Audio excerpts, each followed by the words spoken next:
உங்கள் favourite TV ஷோக்களை இனி miss பண்ண தேவையில்லை. ஜீ5 இல் முற்றிலும் இலவசமாக காணுங்கள். இங்கேயும் எப்பொழுதும். சரண்யாங்க ஆசையா காத்துக்கிட்டு இருக்காமா. நீங்க வந்தா அவளுக்கு ரொம்ப சந்தோஷமா இருக்குமா. நான் அங்க வந்துட்டா மட்டும் உங்க அம்மா எங்களை மதிப்பாளா? இல்லல்ல. இல்ல நீதான் என்ன மதிக்க போறியா? வீடு தேடி வந்து ரவுடித்தனம் பண்ணவன் தானே நீ. இப்ப என்ன வா வாங்குற? அம்மா, நடக்க போற விஷயத்த மட்டும் பாருங்க. எங்களுக்காக வாங்கம்மா. யாருக்காகவும் வர முடியாது. அப்படி என்னதாம என் மேல உங்களுக்கு கோவம்? சொல்லுங்கம்மா. அதுக்கு சரண்யா என்னம்மா பண்ணா? சரண்யா ஒண்ணும் பண்ணல. ஆனா உங்க அம்மா என்னெல்லாம் ஆட்டம் ஆடினா. என் பையனும் உன் தங்கச்சியும் எத்தனை நாள் வாழாம இருந்தாங்க. அப்போ என் பையனுக்கு இன்னொரு கல்யாணம் பண்ண பார்த்தப்போ உங்க அம்மா செய்ய விட்டாளா? ஊரை கூட்டி அவமானப்படுத்துவேன் தானே சொன்னா. இப்போ உங்க வீட்ல என்ன நடக்குது? அடுத்த வாரம் உனக்கும் பூஜாவுக்கும் கல்யாணம் தானே?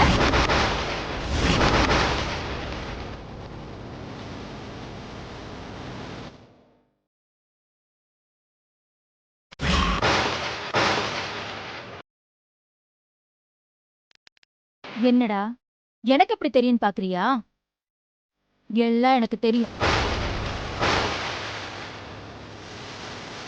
ஏண்டா என் பையனுக்கு 2வது கல்யாணம் பண்ணா அது தப்பு. ஆனா சக்தி இருக்கும்போது உனக்கு 2வது கல்யாணம் தேவைப்படுதா? அம்மா, இதுவும் அதுவும் ஒண்ணும் இல்லம்மா. அது எப்படி ஒண்ணு இல்லாம போயிடும்? ரெண்டும் ஒண்ணுதான். என்னைக்கு நீ இன்னொரு பொண்ண கல்யாணம் பண்ணிக்க உன் அம்மா சம்மதம் சொல்லிட்டாலோ, அதுக்கப்புறம் நீதி நேர்மைன்னு பேச உங்க குடும்பத்துக்கே அருகது கிடையாது.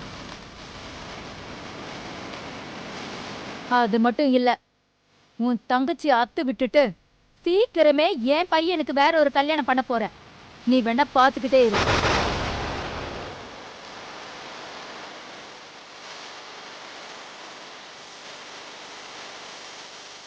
அம்மா, நான் உங்ககிட்ட உண்மையை சொல்லிடுறேம்மா. எனக்கும் சக்திக்கும் தவிர இந்த உண்மை வேற யாருக்கும் தெரியாது. கேளு. ஆனா நீங்க எனக்கு வாக்கு தரணும். நான் சொல்றத நீங்க உண்மை நினைச்சீங்கன்னா இந்த தீர்த்த சடங்குக்கு நீங்க நிச்சயமா வரணும். ஃபங்க்ஷனை நல்லபடியா நடத்தி கொடுக்கணும். கொடுப்பீங்களா? நீ முதல்ல விஷயத்த சொல்லுடா. இல்ல, நீங்க முதல்ல சத்தியம் பண்ணுங்க. தீர்த்த சடங்குக்கு வருவீங்களா?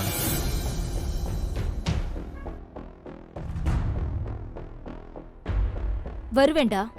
நீ சொல்றதுல மட்டும் உண்மை இருந்துச்சுன்னா நான் வருவேன். வாக்கு மாற மாட்டீங்கல்ல? என்ன உன் அம்மா மாதிரி நினைச்சுக்கிட்டியா? நான் சொன்னது சொன்னதுதான். நீ முதல்ல சொல்லு. ஜீ5 ஆப்பை டவுன்லோட் செய்து அனைத்து எபிசோடுகளையும் இலவசமாக பாருங்க.